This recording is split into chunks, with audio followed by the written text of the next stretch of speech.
stadium stands. We all stand on them, jumping, laughing, and crying.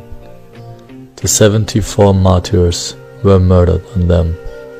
We will never forget the 74.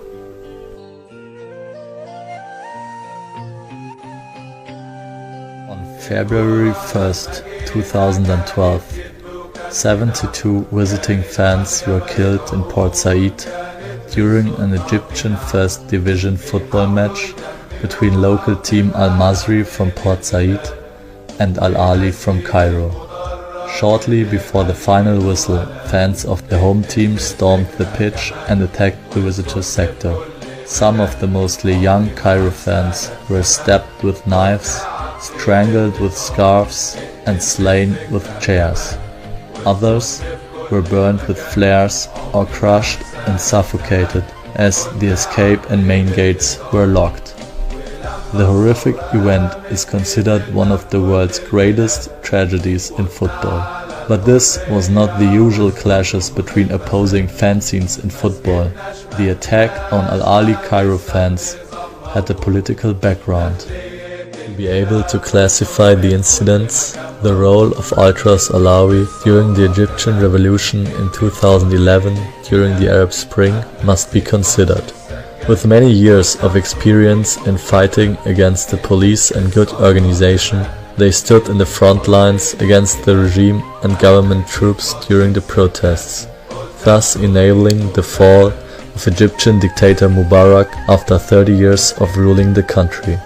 A year after the fall of the regime, Mubarak's henchmen ultimately took revenge on the Ultras. Later investigations of the Port Said incidents revealed that hired thugs from the former government were involved in the massacre and had meticulously planned the attack on the visiting fans. Apparently, an arrangement was made between some leaders of the police and military and the host club to turn off the floodlights during the action to make the situation even more confusing for the visiting fans and easier for the thugs and host fans. Obviously, this was a planned massacre that has not been fully investigated to this day and has had no significant political consequences. Since the Port Said bloodbath, no league matches in Egypt have taken place in front of fans. Ultras, as well as thousands of protesters, are considered terrorists by the state, imprisoned, tortured, and persecuted.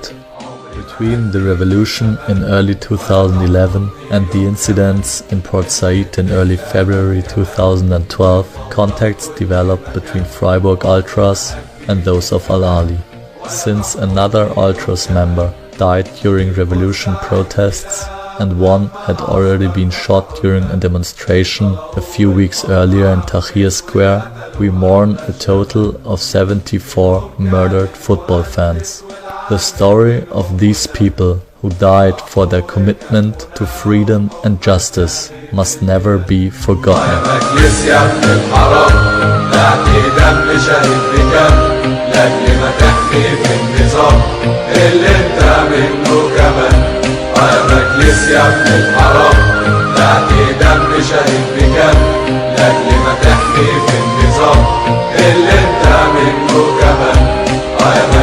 يا ابن الحرام، لا دم شهيد بكم، لاجل ما